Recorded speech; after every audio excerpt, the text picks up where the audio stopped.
Hey everyone, Clay from Brooklyn, Football with the Fellas. It's all about Big Blue, here with the Week 11 NFC East Report.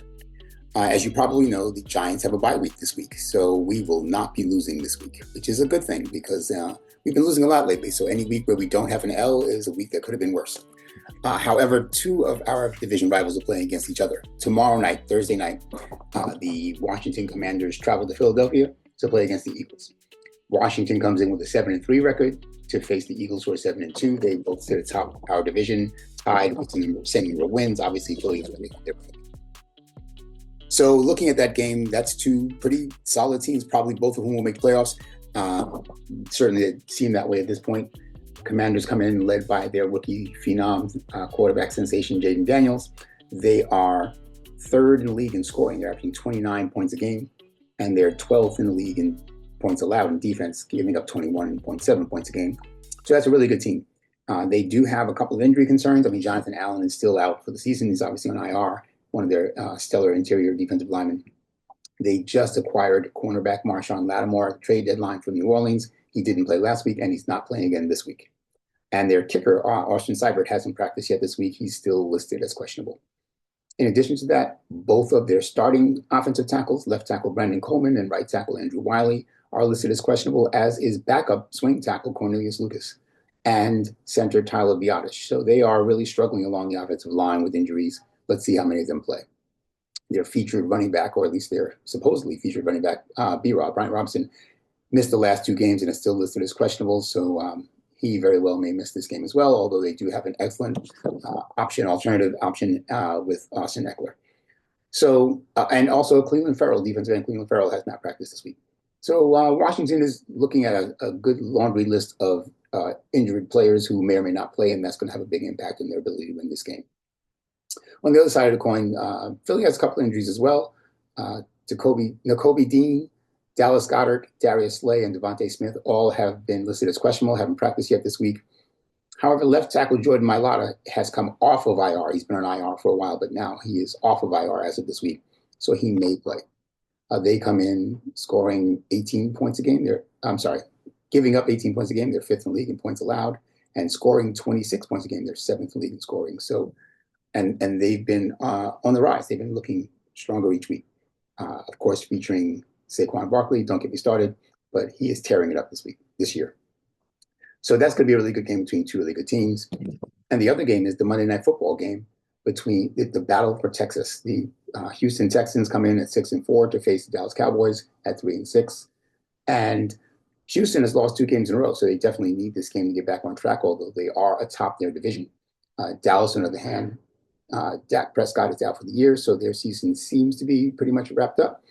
As far as any postseason hopes, they're coming in averaging 19.7 points a game. They're 23rd in the league in scoring, but expect that number to drop significantly in the next couple of weeks.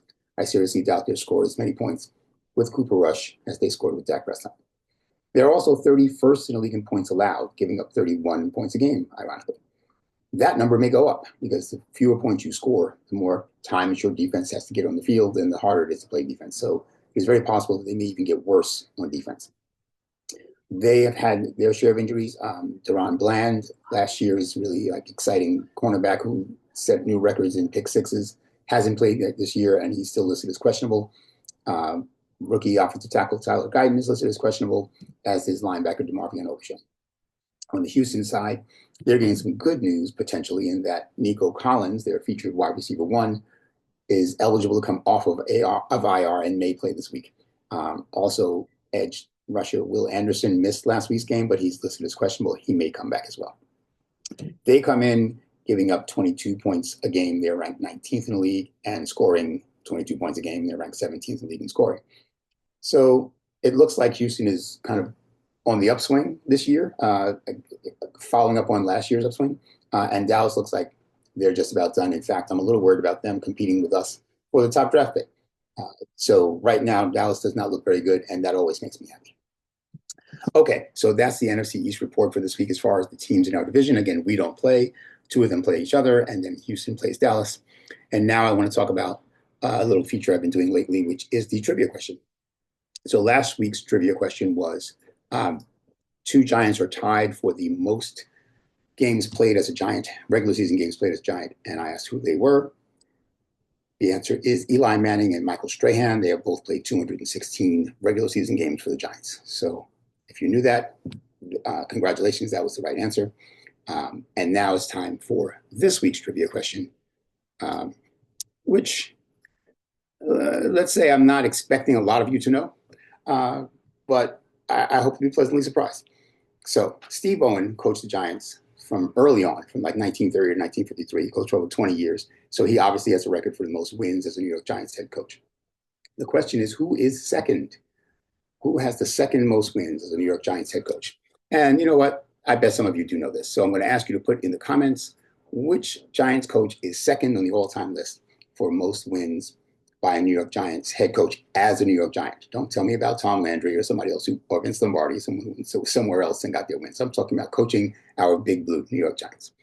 Okay, so that's the NFC East report for this week. Again, I'm Clay from Brooklyn, Football with the Fellas. It's all about Big Blue, and I'm out. Big shout out to El Marquis Productions, the talent behind the music and production here at Football with the Fellas. It's all about Big Blue. Their beats bring energy and excitement to every episode. El Marquis' skills in mixing, mastering, and creating top quality sound make the podcast come alive each week. For your own projects, check out elmarquisproductions.com and take your sound to the next level.